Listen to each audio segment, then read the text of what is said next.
So hello there and welcome. If you're only interested in the main crux of this video, which is the assessment and the footage of the red cards at the World Cup, then do feel free to skip ahead of this short-ish introduction to the matter. The discussion surrounding refereeing in the professional game feels like it has reached fever pitch as of late. The level of criticism, deflection from team failings and micro-analysis that has taken place has often been somewhat ridiculous, partially encouraged by the Schrodinger's cat-esque integration of VAR into the game that has shown up the amount of grey areas and subjectivity when it comes to refereeing a game of football. Often, fans can construe any argument they want when there is a constant re-refereeing system overseeing the game. Implementing the system consistently proves impossible, and unsurprisingly, VAR has been used more so as a tool to maintain a much more corporate game.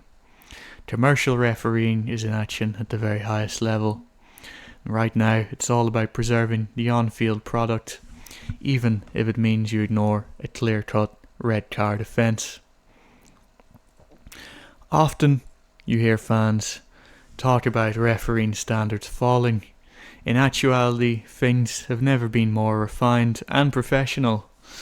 It's the level of dissection of every decision in 4K quality that is driving this agenda. But I've decided to take a more reasoned look at it, to carry out an audit of refereeing standards on the biggest stage of all, the FIFA World Cup. Consider this video as part 1 of such an audit. The direct red card has become increasingly rare in the game at the highest level, unless your preferred watch is the Campeonato Brasileiro or Liga MX. Players have gotten more intelligent about losing their heads with modern coaching methods and the amount of sheer money at stake. The fear of the all-seeing eye of VAR may also be a factor. You can't get away with something now when the referee's back is turned. In many cases also, especially in the English top flight, VAR has been used to shirk away from awkward situations of sending players off in commercial affairs for risk of quote-unquote ruining the game. Annoyingly, such a style of refereeing is typically praised by analysts and pundits. I do hate this phrase, ruining the game, for a number of reasons, by the way, and this is a bit of a digression, but surely is the fault of the players for getting themselves sent off, and not the fault of the referee. The red card is a deterrent from doing something stupid. If it isn't enforced properly, it in of itself becomes useless. I find a game to be much more ruined when, as has become a common trend in the Premier League, red cards and second yellows are shied away from, especially in the big money fixtures. 22 men have to be kept on the pitch at all times. If players actually get punished for something, they will stop ruining the game with cynicism and incessant tactical fouling. The set, for instance, of English referees are not bad refs. They are probably the best that has ever graced the game in the country. But it's the manner in which they are being directed, however, which is plain stupid and is making them look bad in the process. But anyway, I digress. In the World Cup as well, the number of straight red cards has plummeted since the introduction of VAR. It's a global trend and you can attribute whatever causes you like to it depending on your own level of cynicism. The World Cup first introduced the card system in the 1970 edition to replace the confusion of a referee simply pointing to the dressing room when they dismissed a player. Instances of players not understanding or refusing to leave the pitch in light of a supposed language barrier dogged the 1966 edition of the World Cup. The first straight red card was issued in 1974, and I will be winding the clock back to then, going through each World Cup chronologically and digging up footage and coverage of each straight red card decision. I've spreadsheeted and logged each red card, and I'll be judging them according to a scale of my own personal judgment and knowledge of the laws of the game whilst using the footage available. 3 is a score for correct decisions, 2 is for ones that I'm conflicted about but can still be justified, and 1 is for incorrect decisions. NA is used when there's no footage available, or for personal offences like dissent, which we obviously can't hear or judge. I'll show you the footage when I can. It's going to be a little bit spotty in some parts due to getting around the content ID system and getting this video to upload and for you people to be able to see it. Obviously, there's no chance in hell this video will ever be monetizable.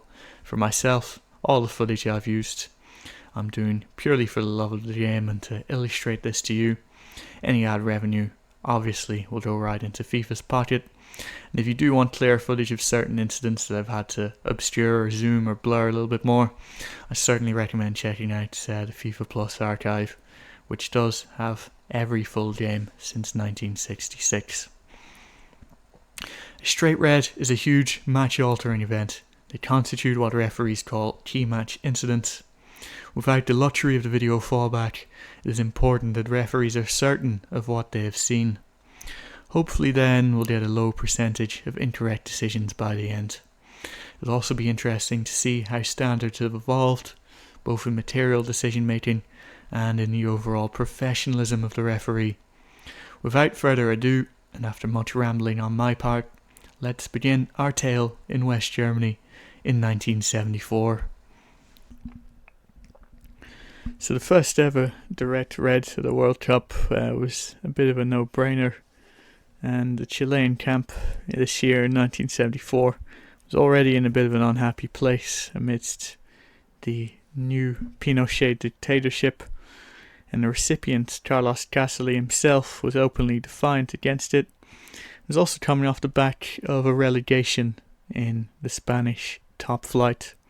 Here he leaps off the ground and he 2-foots Bertie Vogts with the ball nowhere in sight. On to number 2, and it's difficult to see on the first viewing and without replays, but slowed down it looks quite clear that Castillo stamps down onto the shin of Rob Rinsenbrink. It's a potential leg breaker in spite of the shock of the 70s commentator. Red card! Number 3 is a bit of a sad tale all in all, with the sending off situated in the middle of Zaire's 9-0 trouncing at the hands of Yugoslavia. Zaire's spell in this World Cup has been mythologised considerably since, especially in a rather sneering and condescending sense by English language media outlets. The amount of times, for instance, that the word naive was used was pretty astonishing, really. The real tale is a lot more complex, and really it would require a video of its own. Anyway, we see Zaire going 4-0 down after just 22 minutes, despite showing sparks of promise in their second group game against the Balkan Federation. Amidst appeals to the referee for an offside from a free kick, which admittedly is quite hard to see again because there's no side-on replay, Congolese footballing hero Ndai Mulamba is sent off for kicking the referee's backside. It soon emerged afterwards that this was a case of mistaken identity. It was in fact Mwepu Ilonga, the same man who infamously kicked the ball away from a free kick against Brazil, that was the perpetrator. Mulamba got banned for a year anyway on the back of the Colombian referee's report, as there is no footage of the incident occurring that was captured. For that same reason, this has to be given as non-applicable, because we can't actually see it and judge it for ourselves.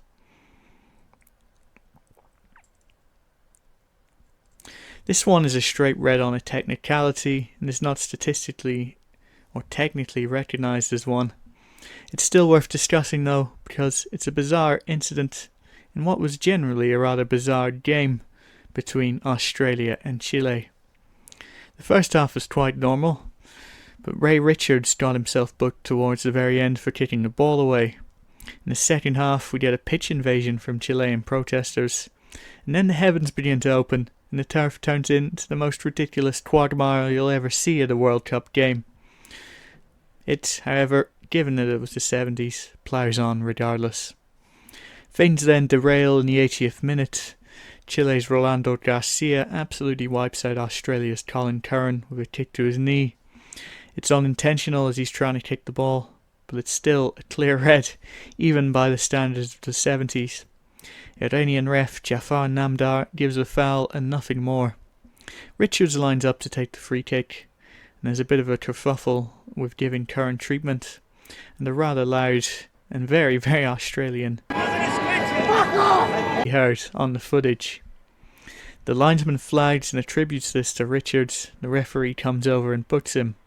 It's his second yellow and he should be off, but he's allowed to continue playing. 2 minutes later, Welsh fourth official Clive Thomas draws attention to the matter, as does the linesman. And at the next break in play, Namdar goes over to his linesman and then to Thomas to get confirmation of his error. And it's quite interesting on the video clip. You'll hear on the FIFA archive, you'll hear the direct conversations here, and the ref querying whether it should be number 6 Australia who is sent, as he puts it, out.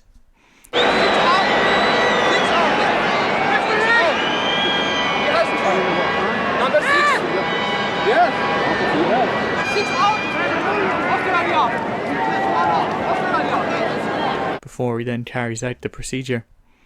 And then he ends up completely messing up on his protocol. He dismisses Richards with a flash of a straight red. It's very strange and definitely shows professionalism has come a long way. It's N8 on this spreadsheet because it's not actually a straight red. Number 5, we see a world-class head loss from Brazilian centre-back Luis Pereira, as their reality of an exit from the tournament, courtesy of being 2-0 down in a winner-takes-all second group stage encounter against the Netherlands, begins to sink in. He flips off the Dutch supporters whilst going off the pitch for good measure, after launching in two-footed with one foot extended high, no attempt to play the ball, and he ends up injuring Neeskens in the process, although the Dutchman would eventually recover for the final. This one from 1978 is rather debatable. Hungary have just gone 2-1 down in an opening game in a pressure cooker environment in Buenos Aires. Torosic is already on yellow with his back to his opponent. He makes contact that the ref seems to have interpreted as a deliberate stamp and a straight red. A second yellow would be very understandable here, but I'm not quite sure about the direct red card. Number 7 is from the very same game. It looks a lot worse than it actually is on first viewing. And again, it's another player who is already on a yellow, receiving a straight red. Nielashi stays straight-legged the whole time. He doesn't raise his leg or catch with studs. He just kind of goes straight into him. It's very cynical and definitely a second yellow, but in my view, doesn't quite look enough for a straight red, especially at the time. Tarantini makes a meal of it with a Klinsmann-esque dive. So, where to start with this one? Another one that the lack of a concrete video footage renders inconclusive, but just investigating exactly what happened itself proved a nightmare to me, with various different accounts. From the video, it looks relatively clear that Naninga punches the national pariah from the 1974 final, Bernd Holzenbein, in the stomach. Then the camera irritatingly cuts away to the touchline, so we miss the ensuing process. What is known now is that Uruguayan referee Ramon Barreto first issues a yellow card to Naninga, and then moments later turns it into a straight red. With the language barrier involved and the seeking of an explanation for the decision, it took minutes for the situation to be cleared up and for Naninga to leave the pitch. Perhaps that explains some of the ensuing confusion about what exactly the story was. And you can see from yourself, from what I've dug up, all of the contradictions in the media about this incident, even from Naninga himself. And I'd like to pose perhaps my own theory, just to add fuel to the fire. Barreto perhaps mistakenly initially flashed a yellow given the unfamiliarity of referees with the whole card process at that point. You saw yourself the mess that happened in that Australia game in '74. Refs were not used to using cards in their own domestic leagues. England, for instance, only introduced them in 1976. I can't find any specific information on Uruguayan leagues, but perhaps they did not use them at the time. Perhaps Barreto intended to just send him off, and then corrected it after making an almighty hash of it at first. I guess I might as well theorise another possibility. Again, we're all just working on theories here. One thing is for sure though, he definitely should have gotten a straight red for that punch, so there really can't be many complaints either way. And we can't know for certain what happened, especially as Naninja himself could never get his own facts straight. And as far as I know, Barreto himself has never commented on the matter. So it's another NA. Number 9 from 1982 looks like a bad decision to me. Seems like the referee mistakes it for retaliation for a foul a moment ago, but all Vizek has done here is run into Gerard Soler as he cuts across him. He's not even looking at him when it happens, it looks purely accidental. Honduras' 1982 World Cup performance is widely forgotten, but was on the whole quite commendable. They were moments away from bowing out with an undefeated campaign after draws against Northern Ireland and host Spain, when Yugoslavia netted a last-minute penalty to steal a 1-0 win. As the TV replay shows the goal, we cut to Gilberto Yearwood being sent off and a stricken Etko Schlivo on the deck. It doesn't take a genius to work out what happened. He's quite probably decked him. You can be about 99% sure of that, given the reactions from his own teammates and the lack of any protest from them or on the sideline. Unfortunately, no video footage to review of the incident, so in spite of that, it's another inconclusive event. Number 11 continues a trend of questionable decisions in favour of hosts within the tournament. Spain got quite a lot of the rub of the green, it has to be said, in the 1982 World Cup. This was an extremely harsh sending off from Mal Donaghy, especially by the standards of 1982. A simple push to the chest, you'd say a yellow card and nothing more, but inexplicably a red comes out. I can only think that maybe the linesman who called the referee over thought that the connection was at face or neck height, but it's a bad decision on the whole.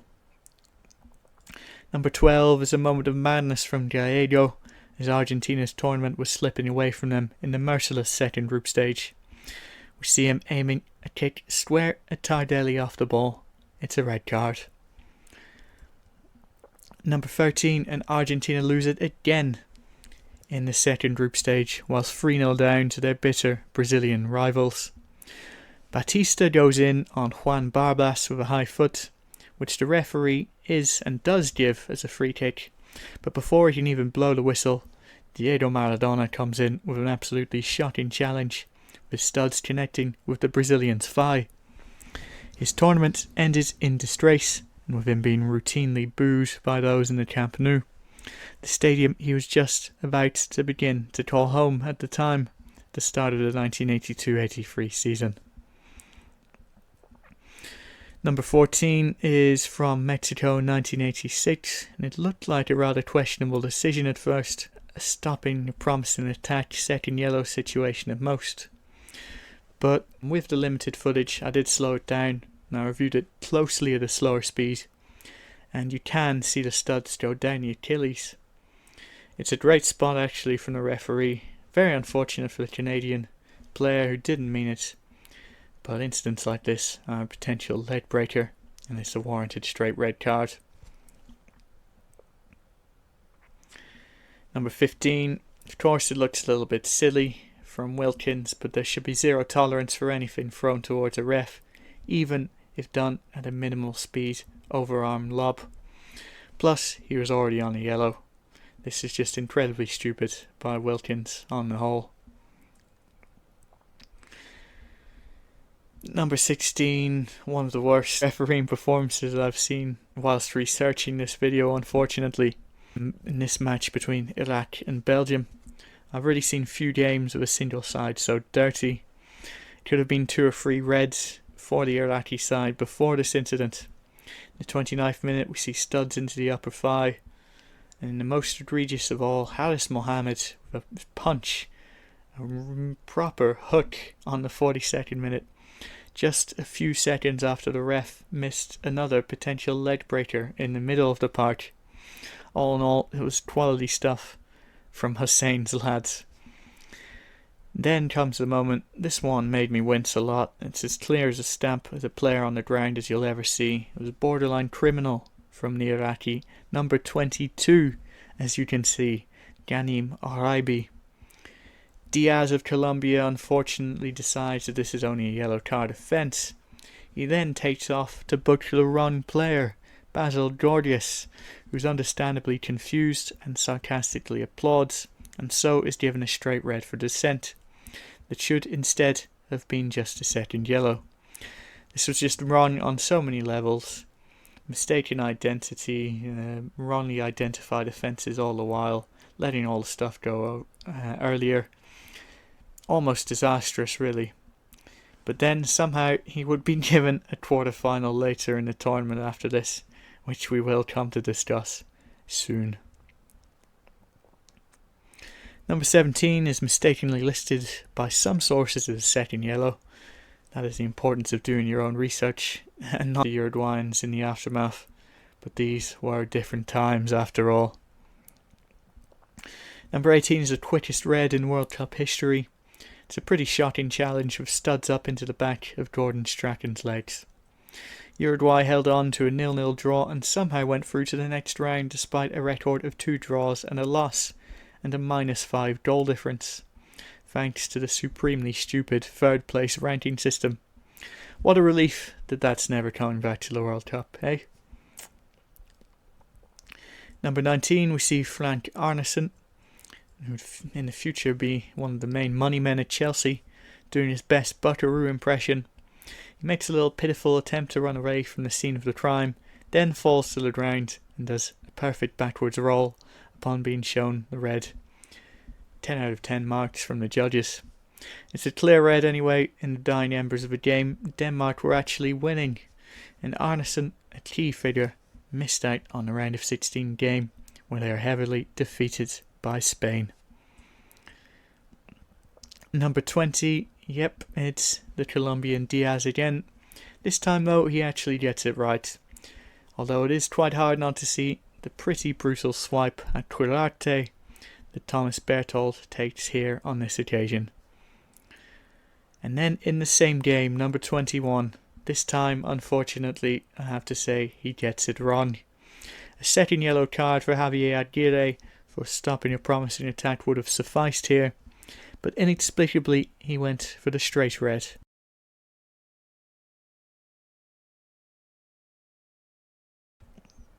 Number 22 is the famous opening game of 1990 between Argentina and Cameroon. It was an extremely dirty game with a clear red in the opening 25 minutes missed. But this straight red decision here was incorrect. I think Monsieur Vautreau may have incorrectly seen studs down the Achilles here, because all I can see is stopping a promising attack in comically cynical fashion. Even Howard Webb, an article for The Independent, re-refereed this match and expressed his shock at the decision. Cameroon would go down to 9 later on with a second yellow that could have been red on its own, but they still held out for a 1-0 win over the defending champions, as Africa made its mark on the World Cup definitively for one of the first times. Number 23, we see Kurt Roethlisberger of Switzerland in action, certainly a controversial figure if you look at his biography, and the referee seems to have overreacted with a straight red here for Eric Wijnaldum on the say-so of his linesman. It seems to me like a petulant shove and nothing more. There's no punch or closed fist, or even much force in it at all. Should have been a yellow card and nothing more. In 24, the USSR were on the receiving end of some questionable decisions in this World Cup, and a few others over the years, but this was not one of them. Besanov has a handful of Tunisia's shirt as he bears down on goal, and denies a goal-scoring opportunity in clear fashion. 25, this is clear again. He just kicks out of his man off the ball, and he was already on a yellow. Extremely stupid. 26, we see an unbelievable and genuinely actually quite shockingly bad tackle I was quite shocked when I saw this on first viewing. Here he leaps about 4 feet in the air and he comes back down to earth with a stomping motion. Peter Vermes was very lucky to not be seriously injured by that. 27 is clear as day. A surging run from midfield gets Jose Basualdo clear on goal, and Ricardo Gomes chops him down from behind in almost slapstick fashion. At 28 and 29, well, if you're versed in the history of the World Cup, then you know the story of this one. Rudi Völler sent off unjustly, with Frank Rijkaard very much the instigator. Rijkaard spat on him once before, and he did again after they were both dismissed. In the flashpoint that saw them both receive a straight red card, Rijkaard seems to pull Völler up by the ear and warrant the straight red. Völler did nothing either to be booked before or get the straight red there. So that one was a mistake. Rijkaard, I think, did deserve to be sent off, but both players, well, that was just the wrong call. Number 30, here's Monsieur Vautreau again, 5 minutes into his very infamous 8 minutes of additional time in the first period of extra time of this game. Although I found nothing that corroborates the routinely disseminated claim that he forgot to check his watch. I'm not quite sure what happened here. This incident did take up quite a lot of time as well. There's no footage, cameras cut away, no replays, but presumably Giusti has decked Baggio in some shape or form. NA, because we can't see it. Number 31, I don't know how this has been mythologized as a dive. The fall was slightly strange, and it was Jurgen Klinsmann who's received an reputation in the English tabloid press for diving. But the player, the Argentinian, comes flying in, studs up, and there can be no doubt about this one. And again, number 32, somehow this is discussed in some sources as being unjustified. I don't know how. I get that the English hate the German team and that Latin American fans are fervent to say the least, but this is a move straight out of wrestling. He grabs him by the neck here. It's a straight red, clear as day. Ref has done a good job on the whole of controlling what many people call the worst final in World Cup history. Number 33, going forth to 1994, and Bolivia's star man has just come off the bench, Echeverri.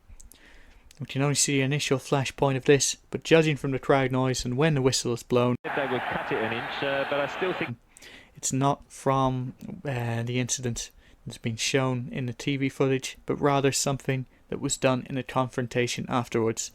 Ultimately, unfortunately, it's inconclusive, and we can't judge for ourselves. Number 34 is very obvious Doxo. He's the wrong side of him as he bears down on goal, and heats and pulls him down. Commentator Alan Parry makes an absolute tit of himself, however, when he says that he finds the decision astonishing. it is, and I find that astonishing. I don't know what he's surprised about, really. Number 35 is a diabolical tackle from perhaps the most comical case of an over-exuberant substitute ever. Jon Vladiu comes off the bench. He sees his side concede a fourth goal, then launches a leg-breaking lunge from distance at knee height on poor Christoph Ochel.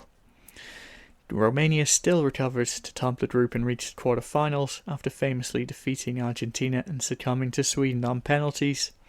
Roy Hodgson's Switzerland eventually went out to Spain in the round of 16. Number 36, we see a comically bad Italian offside trap playing Oyvind Leonhardsson through on goal. Pagliuca rushes out to save it outside the penalty area with his arm, and it's an obvious red. He had the ignominy of being the first ever keeper to get sent off in a World Cup. Italy won the game in the end, despite the setback. Number 37, personally I'm not a fan of this decision at all. He just about misses the ball, the studs are down, and does everything he can to avoid doing damage. I think a yellow for stopping a promising attack and nothing more, but you may disagree. Number 38, a violent flailing elbow actually fractured his opponent's skull. No doubt about it, unless your name is Chris Waddle, that is, on BBC commentary, managed to call the decision a harsh one. He'd done that much wrong again. Maybe it's just my eyes from here, but it didn't look like such a bad challenge. Well, here we go again. Ramos in possession here. He had his back trying to hold off the Brazilian. He's holding him. I mean, it's elbow. I think that's why why the referee has decided to dismiss him. It wasn't the initial challenge. I think he decided here that Leonardo's left elbow came out. Yeah, but he's being held. Right elbow. No, that's an elbow, though, isn't it? Yes, but this is one of the big bones of contention in football now. And look at the wound, Kevin. Yeah, I accept it was wrong what he did. But the first challenge, the first foul came from the other guy. Well, I can't agree with you. Honestly, I think that was a very, very bad elbow by Leonardo. Again, another example really of some of the baseless flack that referees get in the media for making decisions that are actually correct. I say that though, and number 39 was probably one of the poorest decisions in this entire list, and it's another dismissal from Carter of Mexico. I'm really not sure what the referee has seen here, presumably some kind of kick.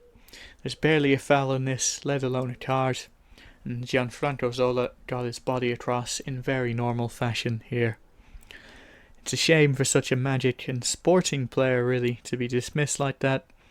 A shame he never really got to make the impact he deserved to on the biggest stage. But at least he got a terrible indie pop song named after him.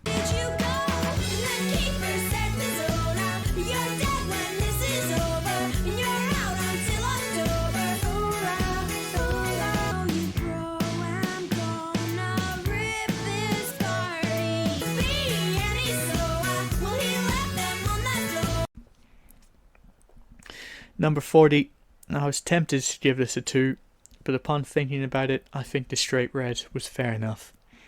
Doesn't go in high, but is a few seconds late and comes in with a lot of force with the stamp on the foot.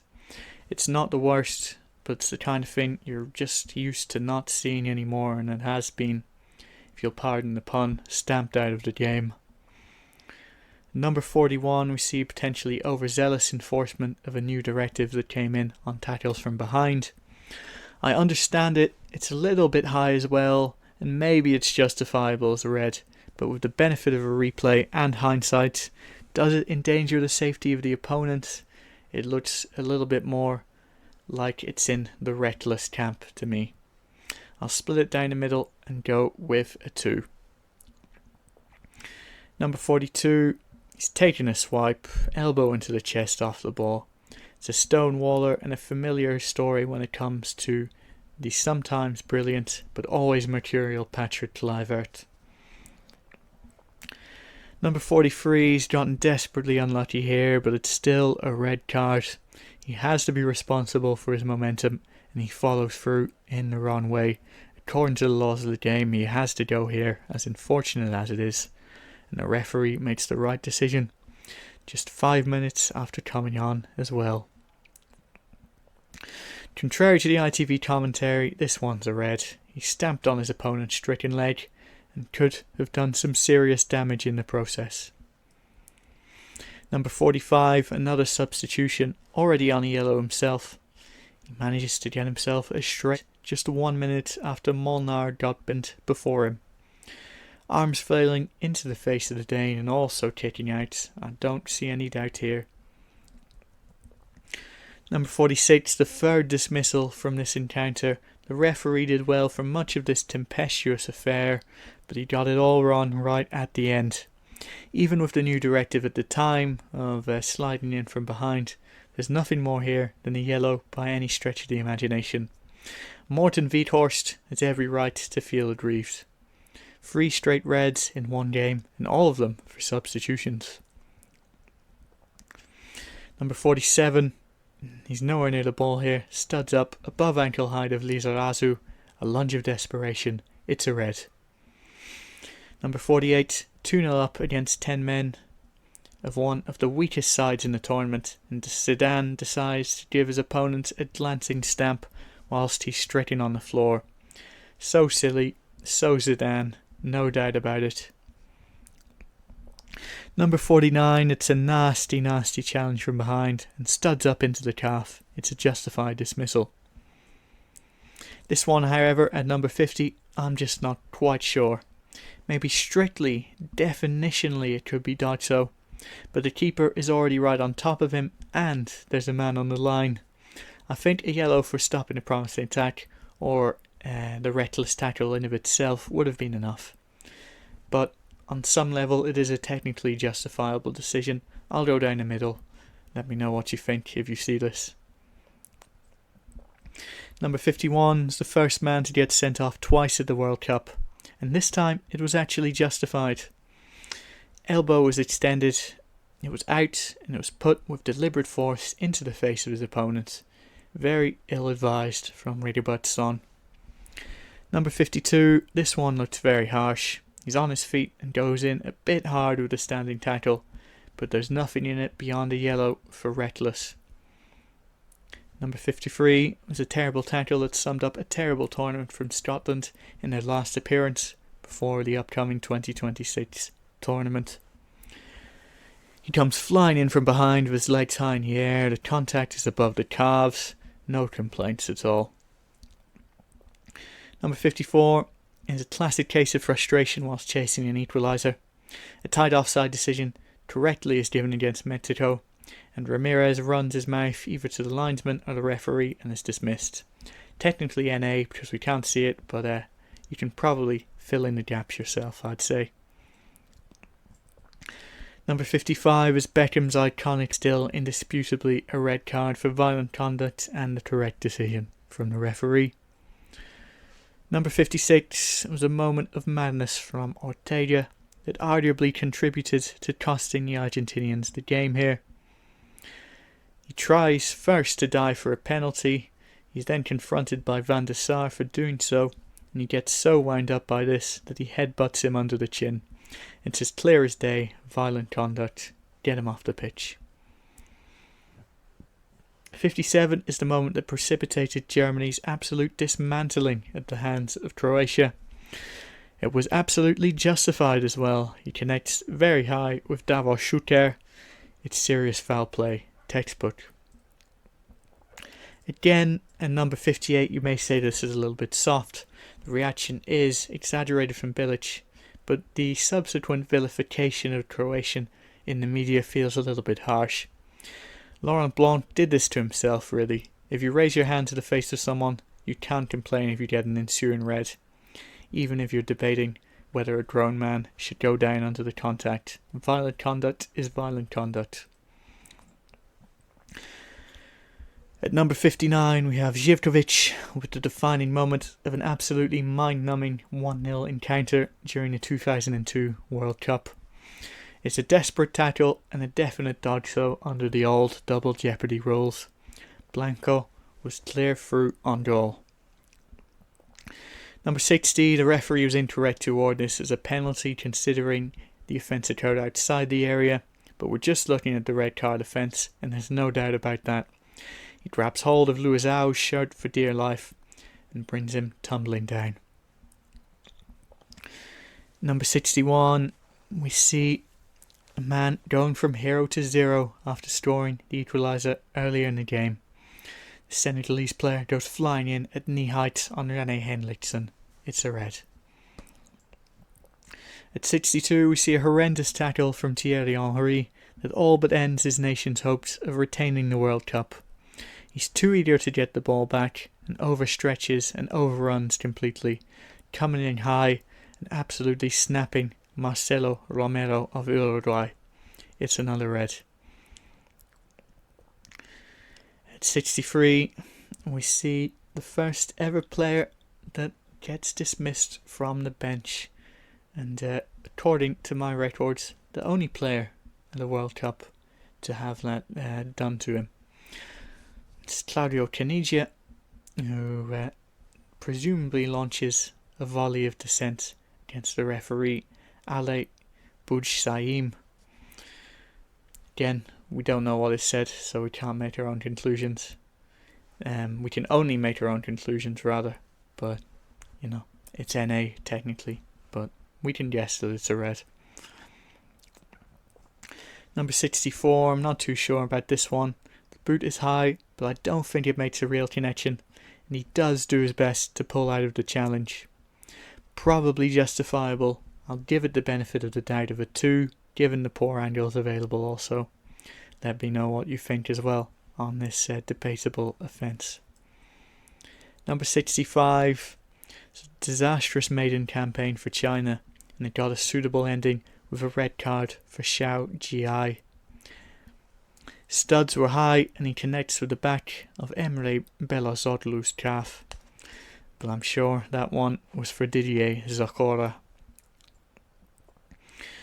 We see here at number 66 an insane Portuguese head loss, just like the disgraceful scenes at the end of their Euro 2000 campaign, and once again it was after a justified decision when they absolutely lose it. It's definitely a serious foul play red card. He comes in high, he makes some connection with the calf and wraps it around the legs of Park Ji-sun. Then, just out of camera shot, he classily punches the referee in the stomach, for which he was banned for 6 months. You can also see Fernando Couto displaying some very classy behaviour himself when he puts his hands on the referee's face like that. Number 67, we see Paraguay's hopes going up in smoke in just a moment after a late gut punch of a winner from Oliver Neuville. Acuna gets himself stupidly sent off. Michael Ballack, ever the wind-up merchant, invites the retaliation from Acuna in the form of a swinging elbow. There's no excuse for that, even if it's Michael Ballack. Another classic instance of, we're about to go out, so I'm going to store some points of my own at number 68. Rafa Marquez rolls out his best kung fu moves on Kobe Jones, kicking him and then following through with his head, as Mexico bowed out in disgrace with a 2-0 defeat to the USA. And if you're interested in looking up Rafa Marquez in disgrace, well, I'd recommend taking a little look at his Wikipedia bio after his footballing career.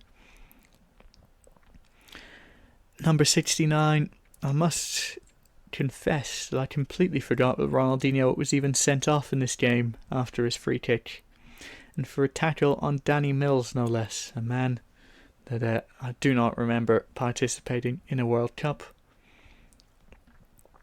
It's a definite red despite Ronaldinho's disbelief. He comes in high and he stamps down on him. Number 70 is a strange one because it's definitely a foul and denial of an obvious goal scoring opportunity, but Torres seems to delay going down until about 2 or 3 seconds after the shirt pull. It's still a red though, you've got to say. I'm very conflicted about number 71. He gets the ball initially, but there's some follow through that could be considered dangerous enough to warrant a red. It doesn't quite go high, or I don't think he's forceful enough with it either, so I'd probably go yellow for reckless. But it is a defensible decision. There's an argument to be made here, I think. Number 72, the Czechs were ranked as one of the best in the world pre-tournament, but it all went up in smoke thanks to this game against Ghana. Ushvalusi gets his timing all wrong and denies Matthew Amoa a clear goal-scoring opportunity. It's a red.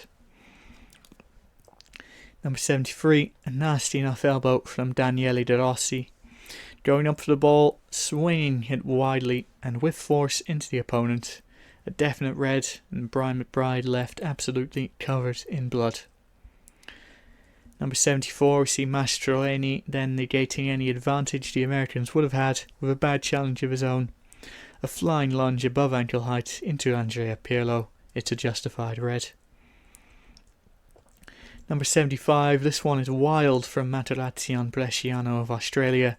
It's out of control and high, and he takes out his own teammate in the process as well. Number 76, this man was sent off for his part in a fracas after the penalty shootout. It's hard to find any footage, however, of what he specifically did. So it's NA. Number 77, Rooney loses his cool in a midfield tussle after a couple of bites of the cherry and decides to stamp on Ricardo Carvalho's balls. What a lovely bloke. Number 78, I think he got the ball, ref. I think he did, actually. Number 79, I haven't seen a wrong decision in a while on the list, but the 2010 edition unfortunately kicks off with one. I can sympathise with the ref. I understand what he's seen here, but he's turned his foot away and he's done everything not to be forceful here. It's a cynical yellow for me and nothing more.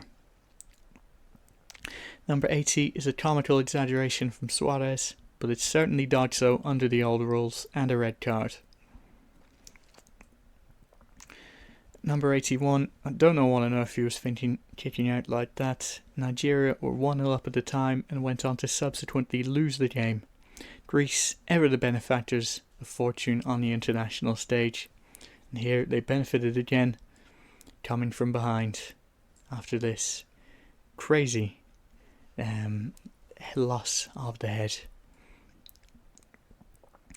Number 82, hard debate in the media after this, with people calling it a harsh red card and that he should have only received a yellow for it, which is again utterly bizarre and again shows a total lack of understanding of the rules. Again, referees getting flack for absolutely no reason whatsoever. This one at number 83 was quite bad. Vidal managed to get Berami sent off through play acting. There's no swinging elbow or anything like that, just incidental contact. There's a reckless yellow at the very most. Vidal goes down like he's shot and the ref buys it.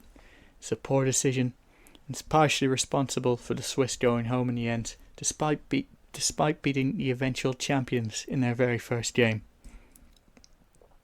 Number 84 is fair enough, I think. He's come in with a flying elbow to the head.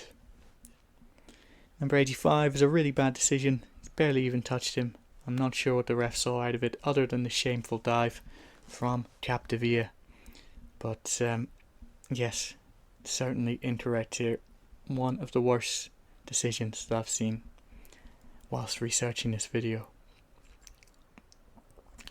Number 86, Brazil can surely be really dirty when they put their minds to it. This was a horrible stamp. Number 87, I've just got a sneaking suspicion, but I think he may have handled it off the line. Not sure though. Number 88, we see a classic corner flag tussle that's taken just that bit too far by Maxi Pereira as Uruguay are losing to Costa Rica. He swings a kick at Joel Campbell, taking his leg from under him and leaving him crawling away from the situation. At number 89, Pepe decides he's had enough of playing in this abortive Portuguese campaign and he headbutts Thomas Muller as he's on the ground. A real genius ploy from one of the most intelligent men in football. Number 90 is as bizarre as I remember it. He just elbows Mario Mandzukic down the back for absolutely no reason. It's certainly befitting of the stories that came from the Cameroonian camp during and after the tournament, I think. Number 91, we see Ante Rebic just trying a little bit too hard and carrying a little bit too much momentum into this challenge. He ends up overrunning it and catching Carlos Peña high. It's a red card. Number 92 is also a red. He's in too high, studs up, makes contact with the shin. It's a shame about missing that bite later in the game, however. Number 93, it's a wince-worthy tackle on a young Luca Digne, who again I do not remember being in this tournament at all, despite watching pretty much every minute of it, from the veteran at this point, Antonio Valencia. Any stud contact there and it has to be red, justifiably so. Number 94, we see Burnley legend Defoe getting unfortunately dismissed in a dead rubber game with Belgium's second string side playing. He's unlucky here, but it's still a red. It's quite similar to the Valencia one, albeit on a bit of a smaller scale. Number 95, he handballs it as it's about to go in. There's no two ways about it. Red card. Number 96, I watched just about every minute of this tournament as well, and yet I don't remember this red card, or even a footballer named Michael Lang, weirdly enough, that played for the Swiss national team. Anyway, it's an obvious denial of a goal-scoring opportunity. It's a last-gasp piece of desperation as he tried to give Switzerland one last chance to equalise. And number 97, the third and final red card in the era of VAR. See, Wayne Hennessy proving sensitive to yet another difficult situation here, as he runs out and clears the on-rushing Iranian attacker and denies him a goal-scoring opportunity. Hennessy has the ignominy of being the only straight red in the whole tournament, and committed the even worse offence of precipitating the substitution of Danny Ward onto the pitch. So there you have it. It's been quite the odyssey, and I'm sure you've been able to judge a lot of the incidents for yourself. You may even disagree with me on some points. Let me know what you think those are. I invite that kind of healthy discussion. We've certainly seen an evolution as well. I think just from the eye test and the nature of the game, the refereeing has improved, just as the standard and professionalism of the actual football on the pitch has. I certainly don't think things would have been better if we had Jesus Diaz in charge of some games during the upcoming World Cup. Unless you've been counting, you've probably been wondering about the overall stats. Out of 97 straight red cards, there are 68 correct decisions, 6 upon which I am conflicted, 14 that I thought were outright wrong, and 8 that proved completely inconclusive. So here are some charts as well for your viewing pleasure. We see that roughly 76% of decisions that are eligible to be judged were correct. 6.7 I was conflicted on, and around about 15 or 16% were just outright wrong. We do have to remember and keep into account that in all of the wrong decisions were all in the pre-VAR era. The ref got to see it only once at full speed, so we have to cut them some slack surely, especially on the biggest and highest pressure stage of all. Looked at wrong decisions per World Cup edition as well. 2 in 1982, 2 in 1986, 3, which is the most actually in any World Cup in 1990, 2 in 94, 2 in 98, none in 02, 06, 14, 18 or 2022, but a brief blip in 2010 where we saw quite a few misdirected decisions, I think. Then you look at it in an alternative light as the percentage of wrong decisions per World Cup edition. In 1982, 50% of the red cards are actually incorrect, and which is the highest figure of any edition, despite there only being 2 issued. That was 2 out of 4 reds. About 25% in 1986, 30 in 1990, and then in the 20s, and then hovering around the 11% mark in 1998, which was precisely when directives were introduced to clamp down and to issue more red cards between then and about 2014, I think. 33.3% in 2010, it's again quite the anomaly. But if you look at 2002 or 2006 or 2014, when a lot of red cards were issued, none of them incorrect, which is very good to see, and seeing the refereeing at the peak of its powers there. Interesting though, 2002, which is famed for having questionable refereeing, mainly due to said bad decisions affecting some of the big teams, had 0 wrong decisions at all, 0% as well as a percentage, of course. Using straight reds as a concrete metric for judging referee decisions is probably in of itself quite flawed from a statistical viewpoint, especially if you don't account for potential reds that were missed There's no real way to comprehensively account for that unless I sat down and watched every single match. It's also skewed by changing standards. Refs early on in the tournament's history were much less likely to go for the back pocket, and that in of itself skews the figures. From 1998 onwards, they were very much given specific directives to clamp down on foul play, and in 2006 for instance, they really became fond of giving second yellows. Then in the age of VAR, the numbers come right back down again, so this adds a huge element of inconsistency. I think with this in mind, you can see that things have gotten better as years have gone by in terms of standards though. Mistakes were more frequent in an era where refs just didn't send people off, and I'm sure if we accounted for things that were missed as well, somehow statistically the earlier tournaments would also show up in a worse light. I think also potentially penalties given might end up being a better metric with a bit more consistency and direct comparison involved.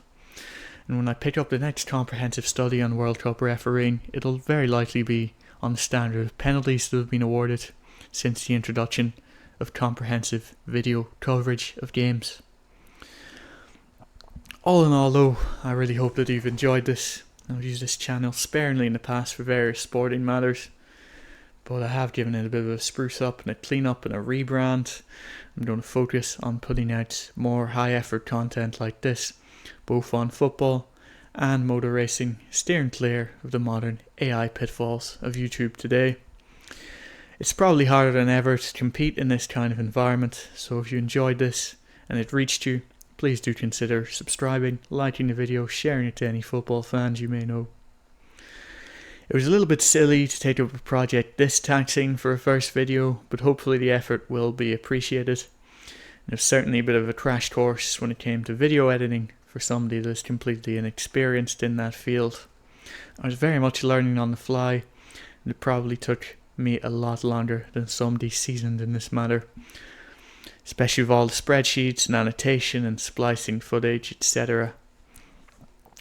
I had a more scripted style for the intro and outro, and a bit more of an off-the-cuff, notes-based one for the video footage section, so do let me know what you preferred there.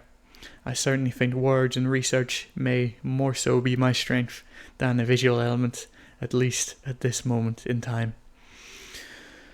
I also ordered a clip-on mic ages ago that got lost in the post, so that's why I'm carrying this one with no filter and holding it in such silly fashion. If it sounds a bit choppy, then blame my local courier. Hopefully it'll get to me soon. That's all for me though, for now. I really hope that you enjoyed this video, and I'll see you again shortly, all being well. Bye bye for now.